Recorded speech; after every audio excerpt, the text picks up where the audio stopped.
ሰላም ሰላም ሰላም ውድ ቻናሌ ቤተሰቦች እንዴት ናችሁልኝ? እኔ በጣም ደህና ነኝ። ዛሬ የሚገርም ሲቲ ይዣችሁ መጥቻለሁኝ። እንግዲህ ከተማ ውስጥ አለ የሚባል የሚገርም ሲቲ ላይ ነን ያለነው። ለዚህም እንግዳ አዘጋጅቼላችኋለሁኝ። ሙሉ መረጃ ደግሞ ከሱ ታገኛላችሁ። ወንድሜን ይኸው። ሰላም ሰላም፣ እንዴት አላችሁ? እኔ ሻምበል እባላለሁ። ዛሬ ደግሞ ለዚች ለዘመናዊቷና ለአዲሷ አዲስ አበባ ድምቀት የሆነውን መንደር ነው ማስተዋወቃችሁ። ፊሶን ሲቲ ይባላል። በአያት ዞን 5 የሚገኝ ሲሆን ወደ 90 የሚደርሱ ጂፕላስ ቪላዎችን በተጨማሪም 9 ብሎክ አፓርታማዎችን በአንድ መንደር ውስጥ በ45,000 ካሬ ስፋት ያረፈ ግዙፍ መንደር ውስጥ አካቶ የያዘ ኮምፓውንድ ነው ማስተዋወቃችሁ።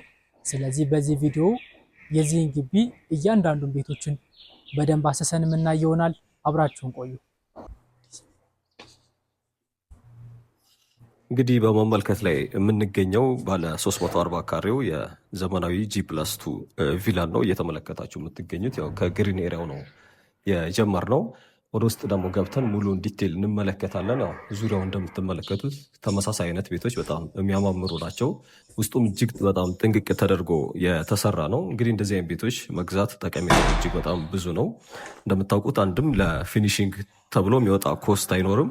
ሁለተኛ ዛሬውኑ ብትገዙት እንኳን ኢቭን የዳሴትም ጭምር ነው መሆን የሚችለው። ምክንያቱም እያንዳንዱ ነገር በኢንፍሌሽን የሚሆን በተለያዩ ኮስቶች የቤቱም ዋጋ እየጨመረ ስለሚሄድ ለኢንቨስትመንትም ይሁን ለመኖሪያ እጅግ በጣም ምርጥ አማራጮች ናቸው። እንደዚህ አይነት የተጠናቀቁ ቤቶች ማግኘት አዲስ አበባ ውስጥ ምናልባት እኔ ከዚህ በፊት እንደዚህ አይነት ቤቶች አይቼ አላውቅም።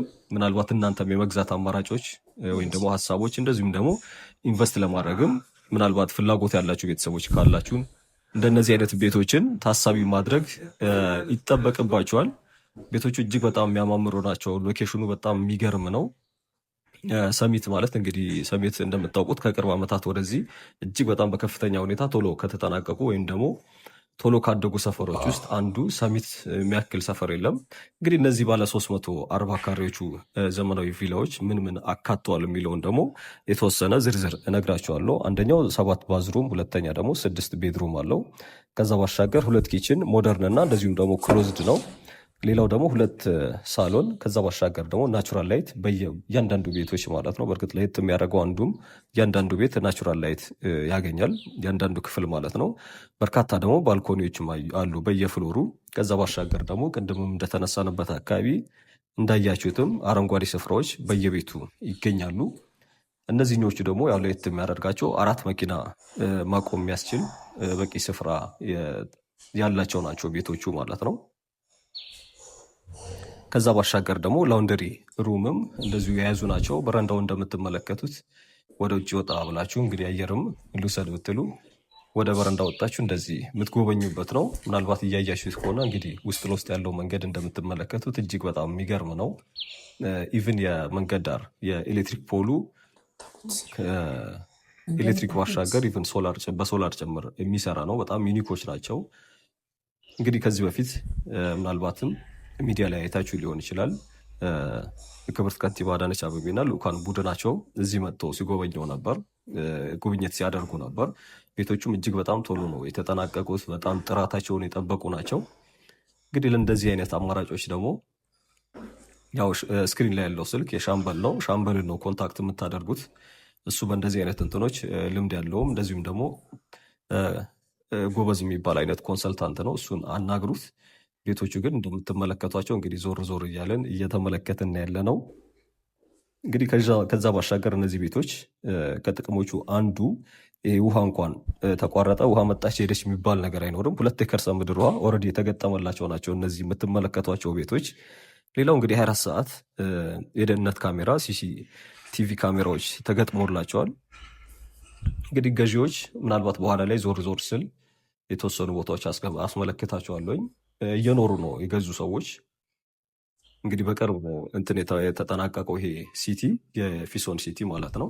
ግን ከዛ በኋላ ሰዎች ቶሎ መጥተው እየገዙ ነው ያሉት። አሁን ደግሞ የ15 ቀን ኦልሬዲ የቅናሽ ፔሪድ ላይ ናቸው። እስከ 1 ሚሊዮን ብር ድረስ ቅናሽ የተዘጋጀላቸው ናቸው እነዚህ ቤቶች።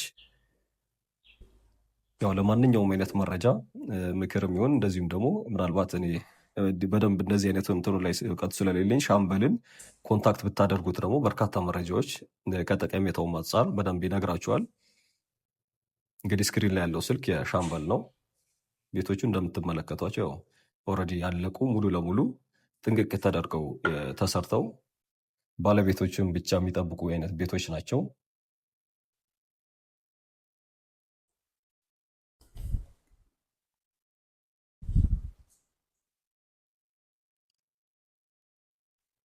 እንግዲህ ሌላው የሰራተኛ ክፍልም ጭምር ያላቸው ናቸው። እነኚህ ቤቶች ለየት የሚያደርጋቸው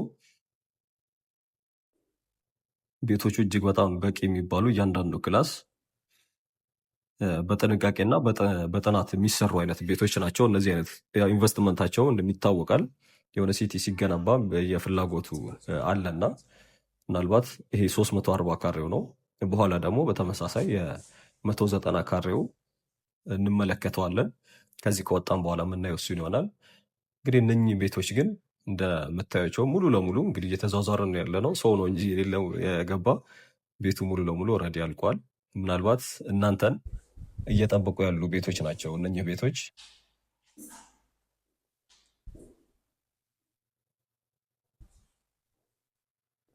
እንግዲህ ሎኬሽኑ ቅድም ምናልባት ሃይላይት ላይ ስትመለከቱ ነበር። መጀመሪያ ድምፅ ከመጀመራችን በፊት ዙሪያው የነበሩ ቤቶች ሳስጎበኛችሁ ነበር።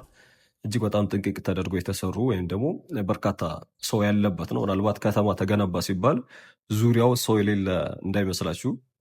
እጅግ በጣም የሚገርም አይነት መንደር ነው ያለው። ኢኮኖሚካሊም ጥሩ የሚባል አይነት ሰፈር፣ የመሰረተ ልማቶቹ ጥንቅቅ ተደርገው የተሰሩለት። አሁን ወደ እነዚህ ግቢ ወደ ቪላዎቹ ከመግባታችን በፊት በኋላ ላይ አፓርትመንቶቹ እናያለን። እነዛ አሉ እዛ አካባቢ ኢቭን ከአስፋልቱ እጅግ በጣም ከዋናው መንገድ በጣም ቅርብ መንገድ ላይ የሚገኝ ዙሪያው እንዳለ ምናልባት እዚህ የሌላችሁ በሚል ነው ስለ ሎኬሽኑ ጠቀሜታ የነገርኳችሁ ቅድም። እንግዲህ ሌላው ዝርዝር መረጃ ደግሞ ሻምበል ይነግራቸዋል። ከእሱን ተከተሉት። እናም እንደምታውቁት አዲስ ቤት ለመገንባት ጥሬ እቃዎች ውድ በሆኑበት በዚህ ጊዜ የተጠናቀቁ ቤቶችን መግዛት ጠቀሜታውን ለእናንተ አልነግራችሁም። ምናልባትም ከእናንተ መካከል የተጠናቀቁ ቤቶችን በማፈላለግ ላይ ያላችሁ በጣም ብዙ ትኖራላችሁ። ለዛም ነው ወደዚህ መንደር መምጣት አለባችሁ ያልኳችሁ። እዚህ መንደር ውስጥ የሚገኙ 90 ጂ+2 ቪላዎች እንዲሁም ሌክዠሪ አፓርትመንቶች በሙሉ የተጠናቀቁ ናቸው። እንዲሁም እዚህ መንደር ውስጥ ቤት የገዙ ደንበኞቻችንም ገብተው መኖር ጀምረዋል። ስለዚህ እናንተም ጎረቤቶቻችሁን ነው ማለት ነው የምትቀላቀሉት። ቅድም በቪዲዮ ያስመለከትናቸው የ340 ካሬ ጂ+2 ቪላ ከውጭ እይታቸው እነዚህንን ይመስላሉ።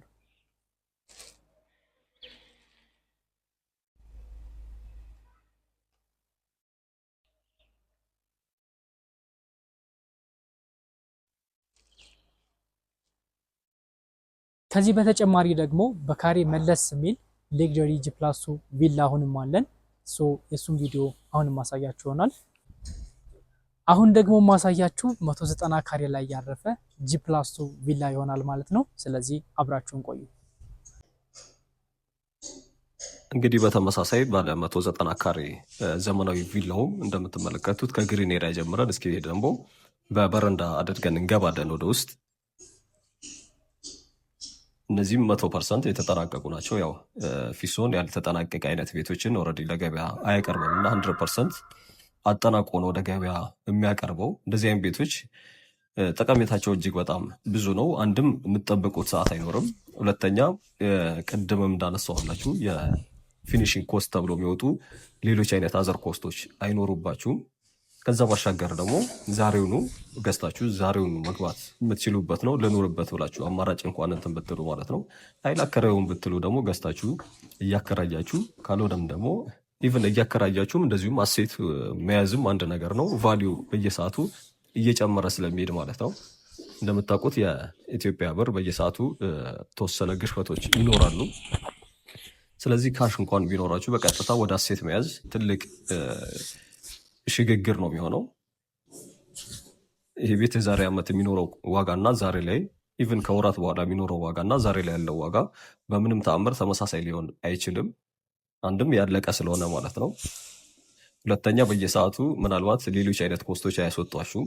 ስለዚህ የተወሰነ ጊዜ እስኪ ልግዛውና አትርፌ ልሽጠው እንኳን ብትሉ ቢዝነስ ሆነ ማለት ነው። ወደ ቢዝነስ አይዲያ ተቀየረ ማለት ነው። እንደ ኢንቨስትመንት ነው። ሌሎች ነገሮች ላይ ኢንቨስት ላድርግ ብላችሁ የምታስቡም ካላችሁ በእርግጠኝነት አዋጩ ቢዝነስ ከሚሆኑ አንዱ እንደዚህ አይነት ቤቶች ጥንቅቅ ተደርጎ የተሰሩ ቤቶች ላይ ኢንቨስት ማድረግ እጅግ በጣም አዋጭ ነው የሚሆነው።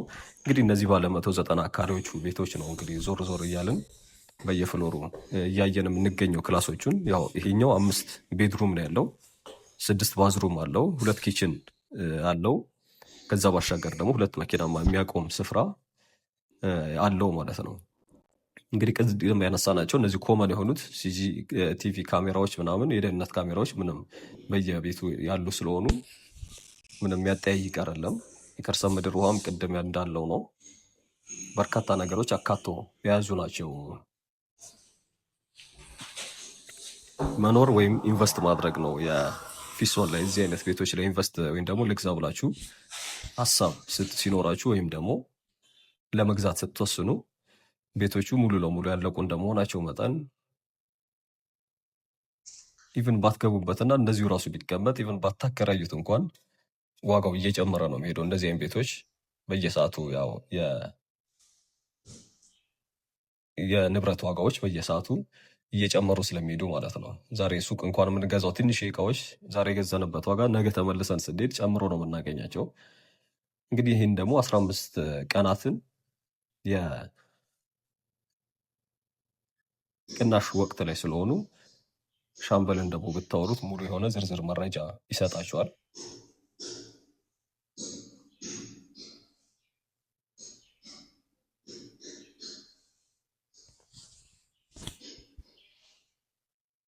እንግዲህ አየር ብርሃን ተፈጥሯዊ ብርሃኖች እንደምትመለከቱት ያው በየመስኮቱ በየበረንዳው በቂ የሆነ አየር ማግኘት የምትችሉባቸው ናቸው።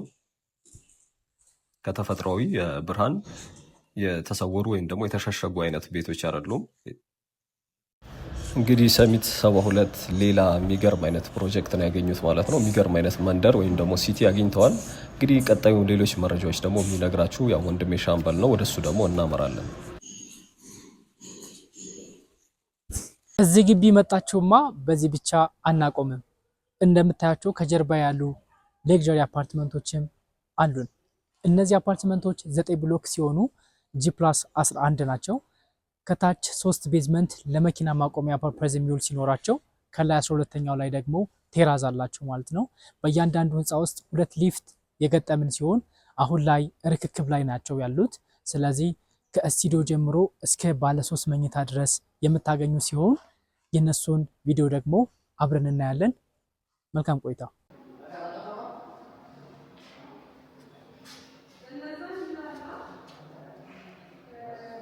እንግዲህ ወደ አፓርትመንቶቹ ደግሞ አሁን ጎራ ብለናል።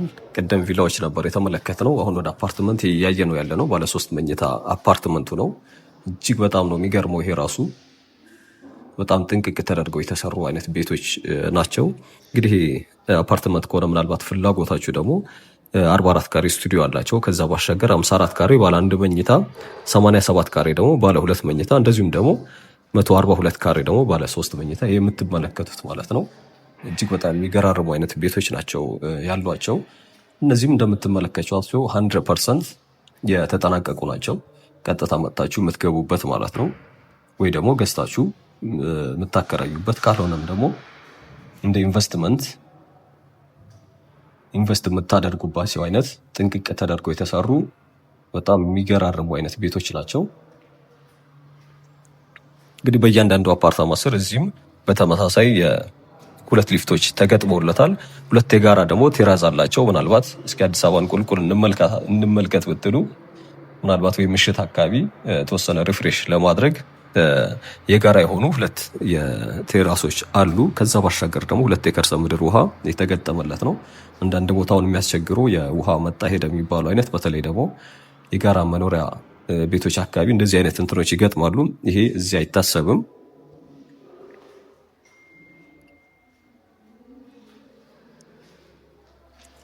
እንግዲህ ጄኔሬተር ደግሞ ሌላው ሌት የሚያደርገው ጄኔሬተርም አላቸው። ይሄ በጣም ሌላው ደግሞ ከዛ ባሻገር 3 የመኪና ማቆሚያ ቤዝመንቶች አሉ። ከነዚህ ህንፃዎች ስር መኪና የት ላቁም የሚባል ነገር ሰው በዛ፣ በርካታ መኪኖች አሉ የሚባል ነገር የለም። 3 ቤዝመንቶች ስላሉ እንደፈለጋችሁ መኪና ማቆሚያ ስፍራ ታገኛላችሁ። ሌላው ደግሞ እንግዲህ ለየት የሚያደርጋቸው እነዚህ ቤቶች ፉሊ ፈርኒሽድ ናቸው። ማለትም የኪችን ካቢኔት እንደዚሁም ደግሞ የመኝታ ቤት ቁም ሳጥኖች ኦልሬዲ ተገጥመውላቸዋል። ከዛ ባሻገር ደግሞ በየፍሎሩ የባልኮኒዎች አሉ። የሰራተኛ ክፍልም እንደዚሁ የተዘጋጀላቸው እንደመሆናቸው መጠን በጣም የሚገራርሙ አይነት ቤቶች ናቸው። እዚህም ደግሞ ሀሳባችሁን ያው እንደምትመለከቱት እዚህ ጋር ቁም ሳጥን ይታየኛል።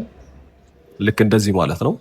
አሁን እያየነው ያለነው ለማስታወስ ያክል ባለ 3 መኝታው ነው። ምናልባት ኢቭን መጥታችሁ እንኳን ቤቶቹ ለመጎብኘት ለማንኛውም ጥያቄ ቢሆን እንግዲህ ሻምበል ልምድ ያለው የሴልስ ኮንሰልታንት ነው። እሱ በቅንነት ያማክራቸዋል። እንግዲህ እሱን ደግሞ አግኝታችሁ ወይም ደውሉና አናግሩት። ዞር ዞር እያላችሁ በየህንፃዎቹ አፓርትመንቶቹ እየተሽከረከራችሁ መጎብኘት የምትችሉበት ነው። ቪላዎቹም ጋር ይሆን እንደዚሁ ግቢ ውስጥ ገብታችሁ እያንዳንዱን ቤት ዞር ዞር እያላችሁ የምትጎበኙበት አይነት ቤት ነው። ያው እንደምትመለከቱት አሁን በበረንዳ ወጥተን ወደ ቪላዎቹ ናቸው እየተመለከትን የምንገኘው። አፓርትመንቱ ላይ ሆነን ማለት ነው። ዙሪያው ምናልባት እየታያችሁ ከሆነ ህንፃዎች ይታዩኛል፣ አካባቢው ላይ ወይም ደግሞ ዙሪያው ላይ የሚገኙ ቤቶች ማለት ነው። ኦልሬዲ ከዚህ በፊት ሰዎች የሚኖሩባቸው ከዚህ ቀደም የተሰሩ ቤት ማለት ነው። እንግዲህ መሀል ከተማ ላይ ያለ ሌላ ከተማ ነው እዚህ የተሰራው።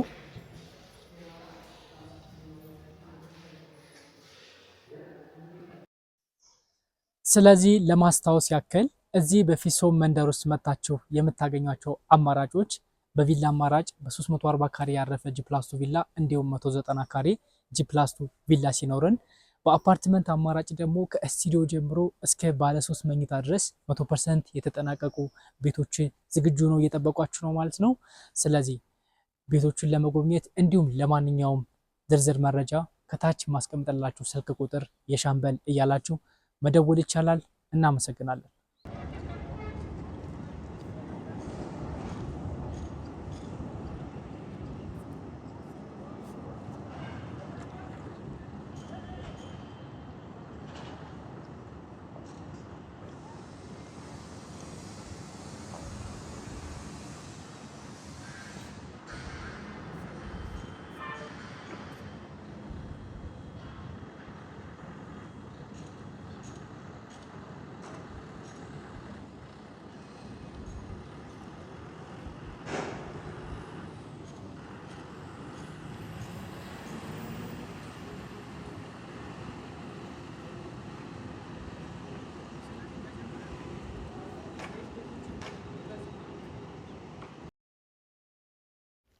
እንግዲህ ጣራቸውን ይህን ያክል ከተመለከትን አሁን ደግሞ መንደር ውስጥ ገብተን ወይም ደግሞ ኮምፓውንድ ውስጥ ሆነን እስኪ ዞር ዞር እያልን ቤቶቹ ምን እንደሚመስሉ በየመንደሩ የምንመለከት ይሆናል።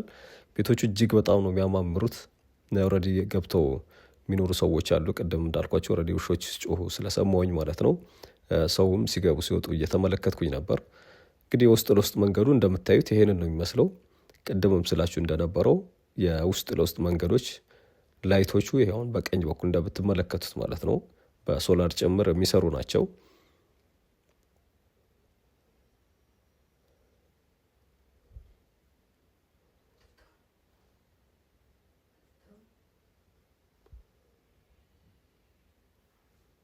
እንግዲህ ውጫዊ ገጽታቸው ይህንን ነው የሚመስለው የቤቶቹ። እንደምትመለከቱት ከበስተጀርባቸው ደግሞ ያለው የአፓርትመንት ቤቶቹ ናቸው።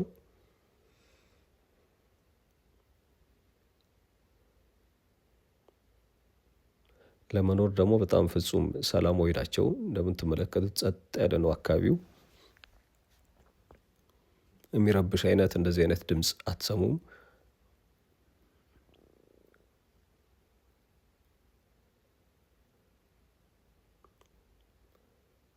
ያው ሴኩሪቲ ምንም የሚያጠያይቅ አይደለም። በጣም ሴኪር ናቸው።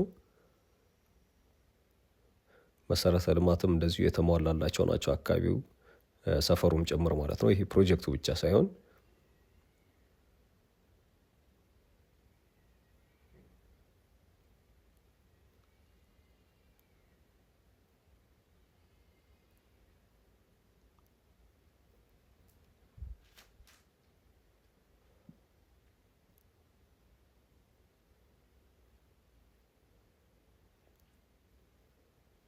እንግዲህ የፊሶን መንደር የምንመለከተውን ነው የሚመስለው። ቅድም ጣራ ላይ ሆኜ ሳስመለከታችሁ እንደነበረው ከላይም ኮመን ወይም ደግሞ አንድ አይነት ስታንዳርድ ናቸው ቤቶቹ። አካባቢውም ዙሪያው እዚህ ጋር ያው ውሻው እያስጨነቀኝ ነው። እንግዲህ ዙሪያው እንደምትመለከቱት ቅድምም እንዳየነው ከላይም ሆነን በርካታ ቤቶች ያሉበት ቤቶቹም ኢቭን ደህና የሚባሉ አይነት ማለት ነው። ቅርብ ጊዜ ካደጉ አይነት ሰፈሮች አንዱ ያው ሰሚት አካባቢ ነው። በተለይ ደግሞ ይሄ 72 አካባቢ ከቅርብ ዓመታት ጀምሮ ከፍተኛ የሆነ ለውጦች ያሉት፣ እንደዚሁም ደግሞ ቶሎ ካደጉ ሰፈራቶች መካከል አዲስ አበባ ውስጥ አንዱ ሰፈር ይህ ሰፈር ነው። እንግዲህ ከዚህ ትንሽ ወረድ እንዳላችሁ ከዚህ በስተጀርባ በኩል ደግሞ ያሉ ቤቶች ባለ 190ዎቹ ናቸው። እስካሁን ስንመለከት የነበረው ደግሞ ባለ 340 ካሬ ቤቶች ናቸው።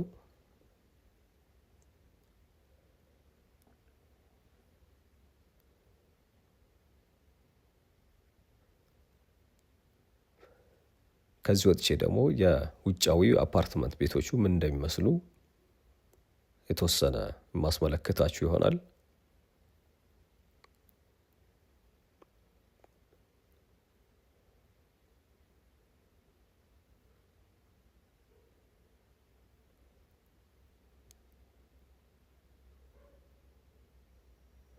ለየትኛውም ዝርዝር መረጃ እንግዲህ ስክሪን ላይ ያለው ስልክ የሻምበል ነው። ደውላችሁ እሱን መረጃ በደንብ መጠየቅ ትችላላችሁ።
የዛሬው ፕሮግራማችን ይህን ይመስል ነበር።